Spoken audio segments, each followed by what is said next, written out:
r/NoSleep. Posted by u/Drechenaux. My uncle was a Bigfoot hunter.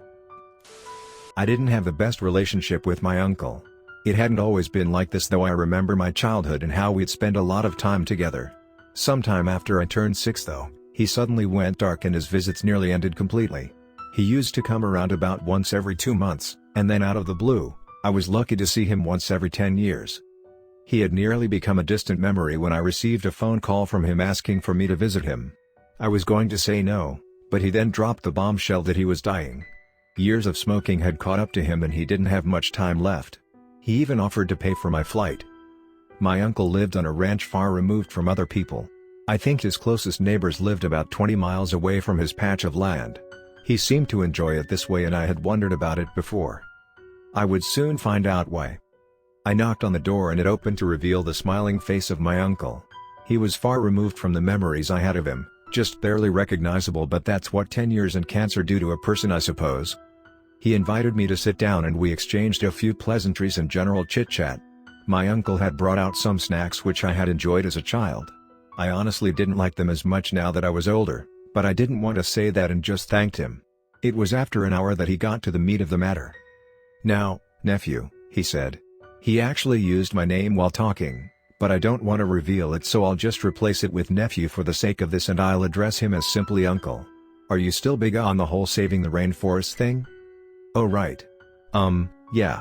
I still want to help protect the environment. I've started a project to help save a type of frog within South America, and there's this big." My uncle raised up a hand. "Sorry, I would love to hear all about it. I did love your stories back when you were little. You had such a vivid imagination. Honestly, though, I never thought that you'd actually embark on a journey to become a real environmentalist, but I'm glad you did. Nephew, I don't have a lot of time left, and so I want to get straight to the point." He took a deep breath. "Do you believe in monsters?" "Monsters?" I asked, confused. "Yes," my uncle said. "Monsters. They exist. You might not believe in them now, but you will once this is over." "I don't understand," I said. "Let me ask you another question. Do you believe that every species on Earth has a right to be protected?" he asked. "Well, yeah," I said. "And if you had the power to save one of them, would you?" "Why yeah, I would," I said. My uncle relaxed a little. He then got up to get his rifle. "Do you know how to use one of these?" "Yeah. Dad taught me, but I've never actually used one of them in a dangerous situation before," I professed. "You probably won't need it, but take it anyway," he said. "I'll explain what this is about, but I need you to come with me somewhere." We then spent 15 minutes hauling supplies to the back of his truck. All in all, it was probably enough to last someone several months, and I was honestly confused as to why my uncle would need that much. While he drove me to our destination, he started talking again. "Do you believe in Bigfoot? Sasquatches?" he asked. "Bigfoot," I said and laughed. The town where I grew up had a Bigfoot sighting 10 years ago. It wasn't all too famous outside of it though, and I doubt anyone outside of our town has even heard of it. "Well, you see, when you think of stories of ape men or the like," my uncle continued, "you'll know that the Native Americans also had similar stories of seeing such creatures. That seems to tell me that they probably are real, but that leads to another question, of course. Why haven't we ever found one? It's said that at one point, the population of humans on Earth was only 10,000, but we bounced back from that. If we assume that there are even 1/10 that amount of them around, only 1,000, we should still have found traces of them. Dead bodies. Excreta. There should be videos of them migrating for food. But there aren't any, and all you can find is very bad grainy footage occasionally." "So they're not real then?" I said with a shrug. My uncle shook his head. "There's an easy answer to that paradox. The reason we haven't found them was that they were hunted to near extinction. By people like me." I was waiting for the laugh indicating that this was a joke, but it never came. It was after my stint in the army. I was looking for work and I was an experienced hunter to boot, and so some suits from the feds came round to try and recruit me. They said that I had to hunt a kind of ape and I needed the cash at the time, so I agreed, my uncle said. "I never really found out why it was that the government wanted them gone," my uncle said. "Some of the other hunters had their theories. Some said we were harvesting their organs. Others said that we were going to clone them to make super soldiers. Some people thought that the Bigfoot was actually more advanced than us and would threaten our position as the dominant species on this Earth. I have a far simpler theory: we hunted them because we wanted their land. Bigfoot tends to be rather docile most of the time, but they are also very territorial. Some people must have died at one point because of them while encroaching on their land, and the government realized that we had to wipe them all out. Of course, this isn't the 1800s, and if the public got wind of it, well, it would be bad, so the project was kept hidden. I was pretty good at it, my uncle said. I had a total of 339 confirmed kills. I never thought anything of it at first. I just thought I was hunting any other kind of animal. Until one day. I was all alone tracking two of these creatures when one of them almost got the jump on me. I managed to kill it with a lucky shot, thank the gods, or else I wouldn't be here today. The other one ran away and I went after it. I was able to finish it off 20 minutes later, and I followed some of its older tracks to a small enclave in the woods. His hands began to shake a little and I offered to drive. No, it's fine. I had never seen a child before then. A child Bigfoot, that is to see. Well, a baby animal was still an animal, after all, so I raised my gun when it did something none of them had done before: it spoke. I had heard roars and growls before, but never actual words. 2 syllables. Mama. It said them again and something else and began wailing. The way it said that, it kind of reminded me of you, nephew. He smiled fondly. I know you can't remember, but I remember holding you in my arms while you spoke your first words. You were so adorable back then. His smile vanished. It was then that what I was doing hit me. I wasn't saving humanity from some rabid animals, I was wiping out another species which was maybe as smart or even smarter than us, my uncle said. I never mentioned what happened to anyone else, but I quit sometime later. I'm sorry I wasn't around more while you were growing up. I secluded myself here. I had to, he said, and then stopped. We had arrived at a small clearing. He handed me the rifle and got off the truck. There's something I haven't told you. There was a reason some of us thought that the Bigfoot was superior to us. They have a special skill, so to speak. At first, we thought they had some kind of telepathy, but no, they're able to communicate with a special type of sound wave that travels for hundreds of miles. It's at a frequency humans can't hear, but once we used special equipment we were able to detect it. That's why it's so hard to find them. Once you encounter one, that one will contact every single other one in a 100-mile radius and tell them to run. My uncle pulled out a strange flute. You know what a dog whistle is, right?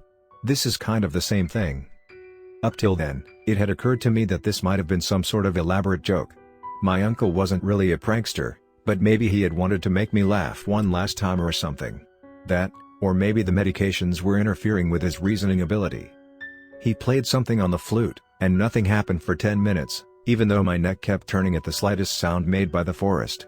Every twig snapping or bird chirping nearly made me jump as the suspense dialed up to a crescendo when I finally told myself to relax and take a deep breath. And then I knew that my uncle was perfectly sane and hadn't been telling me some weird story. Out of the corner of my eyes, I saw a dark figure emerge. Now, you've probably seen some footage or drawings of Bigfoot. I'll say that many of them are reasonably accurate. You're looking at something about 8 feet tall, which is very ape-like. That is to say, except for the face. That face was surprisingly human, and it made me wonder how it was that my uncle kept killing them without a bit of remorse for so many years. It had a strange way of walking and paused after taking 2 steps. It pointed a finger at me. Who is he? The words were deeper than any other voice I'd heard and a little garbled, but the meaning was clear enough.